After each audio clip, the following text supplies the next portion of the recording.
never slow up, no I don't take shit. I got no love for the fakeness. If you wanna play tough and wanna hate this, I'll always show up.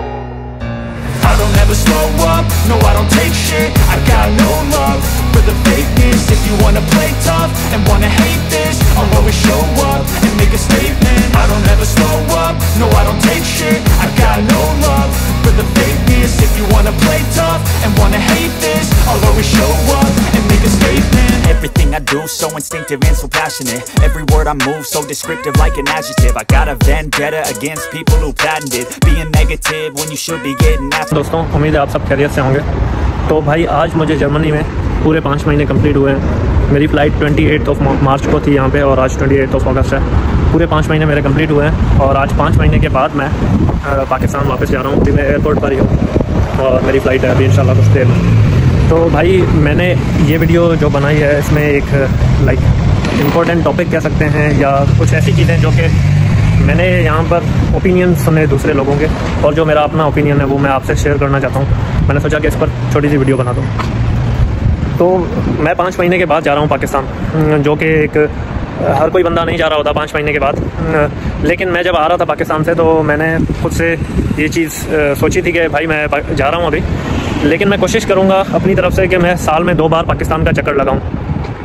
उसका कोई ख़ास reason नहीं है क्योंकि यहाँ इस मुल्क में बहुत मज़ा है, मतलब बहुत सारी चीज़ें अच्छी हैं, आप बहुत एंजॉय करते हो, यूरोप घूम लेते हो, सारी चीज़ें अच्छी हैं। लेकिन एक चीज़ है होम सिकनेस, वो सबसे ज़्यादा, मतलब आप कितनी भी एक्टिविटीज़ कर लो, कितना भी खुद को बिजी कर लो और बहुत सारी चीज़ों में खुद को उलझा लो, लेकिन फिर भी होम सिकनेस आती है। एक पॉइंट आता है जहाँ पर आपको घर वालों की भी याद आती है, दोस्तों की याद आती है जो कि आप दोस्त वहाँ पर छोड़ के आए हो, और कल्चर जो कि सबसे बड़ा यहाँ पर कल्चर डिफरेंस होता है, उसका मसला होता है। फिर आप ज़बान अपनी नहीं सुन पाते, बहुत सारी चीज़ें होती हैं जो कि यहाँ पे नहीं होती, मतलब अलग होती हैं वहाँ से। बहुत अच्छी, मतलब प्रोज भी हैं जहाँ पे, कॉन्स भी हैं। जैसे हमारे अपने ही मुल्क में प्रोज भी हैं रहने के और आजकल कॉन्स भी हैं, तो इसीलिए ही बंदा बाहर आता है। तो ये चीज़ें हैं जिसकी वजह से फिर मैंने कहा था कि मैं कोशिश करूँगा कि मैं पाकिस्तान साल में 2 दफ़ा जाऊँगा। तो मुझे 5 महीने यहाँ पे कंप्लीट हुए हैं, तो पूरे 5 महीने कंप्लीट हुए। आज मेरी फ़्लाइट है, मैं 1 महीने के लिए वहाँ जा रहा हूँ और इंशाल्लाह यही इरादा किया है कि आगे भी मैं इसी तरह ही आता रहूँ। तो ओपिनियन मेरा ये था कि काफ़ी जो लोग हैं यहाँ पे वो ऐसा करते हैं कि भाई 1 साल के बाद भी जाते हैं, कुछ लोग 2 साल के बाद जाते हैं, 1.5 साल 3 साल, और ऐसे भी हैं जो मतलब साल में 2 दफ़ा जाते हैं। हर किसी की अपनी मर्ज़ी है और फिजिबिलिटी देखकर, सारी चीज़ें देखकर जाते हैं। तो लेकिन मैं जो कहना चाह रहा था वो ये था कि मुझे यहाँ पर, मैं जैसे अभी नया आया था तो काफ़ी लड़कों ने मुझे ये बोला कि भाई अभी तुम पाकिस्तान से आए हो, अभी तुम वापस क्यों जा रहे हो वहाँ पे, और पाकिस्तान अभी थोड़ी जाओ, छोड़ के आए हो, और मतलब 1 साल में या 2 साल में तुम जाओ कम से कम, अभी तुम्हारा क्या काम, 2 साल नहीं तो 1.5 साल तो रहो, फिर जाओ। यहाँ पर अभी वेकेशन हैं, तुम मतलब वो यूरोप तो घूमो, यूरोप की कंट्रीज़, और हाँ जितने पैसे मतलब पाकिस्तान आने में लगते हैं इतने पैसों में आप यूरोप के 3-4 कंट्रीज़ कर लेते हो। और जाहिर सी बात है पाकिस्तान कम से कम बंदा 1 महीने के लिए तो जाता है, तो इतने टाइम में भी आप ट्रिप्स मार सकते हो यहाँ पे यूरोप की अच्छी खासी, मतलब 2-3-4 कंट्रीज़ कर सकते हो। लेकिन मैं ये कहना चाह रहा था कि आपकी प्रायोरिटीज़ मैटर करती हैं इस चीज़ में, मतलब कि आपने क्या, मैं जैसे सोच कर आया था कि भाई मैं आऊँगा, और उसकी वजह भी है कि भाई पाकिस्तान में आपके माँ बाप होते हैं, आपके रिश्तेदार होते हैं, आपके दोस्त होते हैं, सिर्फ ये नहीं उसके अलावा भी बहुत सारी चीज़ें होती हैं, वहाँ का कल्चर, वहाँ के खाने, बहुत सारी चीज़ें होती हैं ना। तो मैंने सोचा था, मैं आया, तो मेरा ओपिनियन ये है कि भाई जब आप यहाँ पर 5 महीने आकर मेहनत करते हो, 1 सेमेस्टर कंप्लीट करते हो, उसके साथ आप काम कर रहे होते हो आप, और उसके बाद भी बहुत सारी चीज़ें होती हैं ना, सिर्फ सेमेस्टर और काम नहीं, आप फिर घर पर भी अपना सारा काम खुद कर रहे होते हो। मतलब ऐसा भी होता है कि साल में आप ईद पर नहीं जा पाते अपने घर पे और इधर कहीं पर भी, तो ये बहुत सारी चीज़ें होती हैं। तो जिसकी वजह से मैंने ये सोचा था कि मैं जाऊँगा, और मेरे ओपिनियन में जाना भी चाहिए। अगर आपके पास इतने पैसे हैं और फिजिबिलिटी बनती है कि आप मतलब इतने पैसे हैं कि आप यहाँ पर कहीं पर लगा रहे हैं दूसरे मुल्क घूमने में, और आपके पास टाइम है, तो मैं तो ये कहूँगा कि आपका यूरोप का आराम से किसी भी कंट्री आप जाएंगे ना, 5 दिनों में 1 हफ़्ता मैक्सिमम आपका 1 मुल्क की ट्रिप हो जाती है, अच्छे से आप घूम लेते हैं। तो वो तो आप वैसे ही मतलब क्लासेस के दौरान ही काम ये कर सकते हैं, लेकिन कोशिश करेंगे जब आपको ज़्यादा वेकेशन मिलें और ये सारी चीज़ें हों तो आप मतलब घर जाएँ। उसकी वजह यह है कि पहली बात तो मैं भी अभी मेरा स्टार्टिंग पहला सेमेस्टर था, यहाँ पे आया हूँ, तो स्टार्टिंग में वैसे ही आपको बहुत मसला हो रहा होता है एडजस्ट होने में।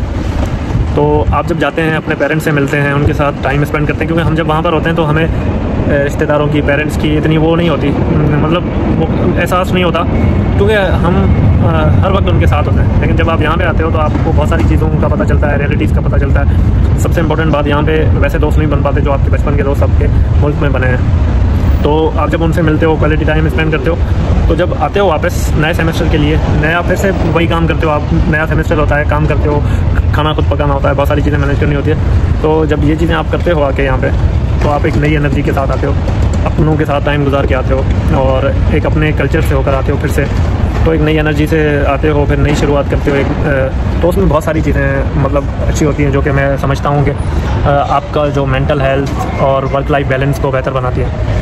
मेरे कुछ लोगों का होता है कि ट्रैवलिंग करते हैं तो उसमें बहुत मज़ा आता है, लेकिन मैं पर्सनली ट्रैवलिंग भी मुझे अच्छी लगती है, लेकिन मैं वो सोचता हूँ कि वो मैं जो आम दिन होते हैं उनमें अगर मुझे एक वीक की महीने में छुट्टी मिलती है मैं उसमें भी घूम सकता हूँ, लेकिन जब ज़्यादा छुट्टियाँ मिलें तो मैं वहाँ जाऊँ। तो मैं सबको यही कहता हूँ, यहाँ पर कुछ लोग हैं जो कि भाई 2-2 साल तक नहीं जाते, और कुछ नहीं तो कम से कम अपने पेरेंट्स के लिए ही जाएँ आप, और उनके साथ टाइम को स्पेंड करें।